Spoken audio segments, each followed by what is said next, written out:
बिस्मिल्लाहिर्रहमानिर्रहीम। मैं हूँ आपकी प्रेजेंटर हिना अब्बासी और आप देख रहे हैं मेरा यूट्यूब और फेसबुक चैनल। तमाम देखने और सुनने वालों को मेरी तरफ से अस्सलाम वालेकुम वरहमतुल्लाहि वबरकातुहू। आज मैं आपके साथ एक सबक आमोज़ कहानी के साथ हाज़िर हुई हूँ। कहानी कुछ इस तरह से है कि एक किसान जो कि अपने खेतों में हल चलाता था, एक दिन ऐसा हुआ कि उसके खेतों में से एक पत्थर नमूदार हुआ जो कि बहुत नुकीला था, और किसान ने ये समझकर उस पत्थर को नहीं छेड़ा कि कहीं इसके नीचे बहुत बड़ा पहाड़ तो नहीं। उस पत्थर की वजह से कई दफ़ा वो खुद ज़ख्मी हुआ, कई दफ़ा उसके जानवर ज़ख्मी हुए और कई दफ़ा हल चलाते हुए उसका हल उस पत्थर की वजह से उससे टकरा कर टूट भी गया।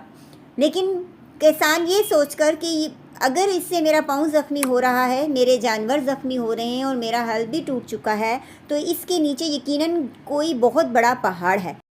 क्योंकि उसके दिमाग में ये बात बैठ चुकी थी कि जो पत्थर मेरे पाँव को ज़ख्मी कर सकता है, मेरे जानवरों को ज़ख्मी कर सकता है और मेरा हल तक तोड़ सकता है, वो बहुत बड़ा पत्थर होगा जिसको मैं अकेले नहीं निकाल सकता। इसी तरह बहुत सारे दिन गुजर गए और जब उस पत्थर ने बहुत ज़्यादा मुश्किलात पैदा करना शुरू कर दी, तो उसने अपने अहबाब से ये कहा कि मैंने अपने खेत से एक पत्थर निकालना है जो कि मुझे लगता है कि एक पहाड़ की शक्ल में नीचे दफन है।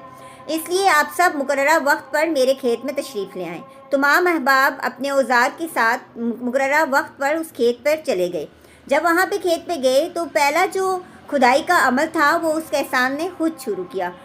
2 मिनट की खुदाई के बाद उसको ये पता चला कि वो पत्थर से महज एक रेत का पत्थर था जिसको वो पहाड़ समझ बैठा था। हमारी ज़िंदगी में भी ऐसे ही मामलात कभी कभी आ जाते हैं कि हम ये समझने से कासिर हो जाते हैं कि अगर हम पर कोई मुश्किल आन पड़ी है या हम किसी तकलीफ़ से गुज़र रहे हैं तो शायद कि हम कभी सर्वाइव ना कर सकें और शायद कि हम कभी इस मुश्किल या परेशानी से ना निकल सकें, जबकि क्योंकि इन मुश्किल और परेशानियों में हम अपना यकीन और ईमान खो बैठते हैं। इसलिए अपने ईमान और यकीन को पुख्ता रखिए। जब भी आपको किसी भी परेशानी का सामना करना पड़े या कोई मुश्किल वक्त आ जाए तो हिम्मत मत हारिए और अपने हौसले हमेशा बुलंद रखिए। बेशक अल्लाह उनकी मदद करता है जो अपनी मदद आप करते हैं। जज़ाकल्लाह खैर।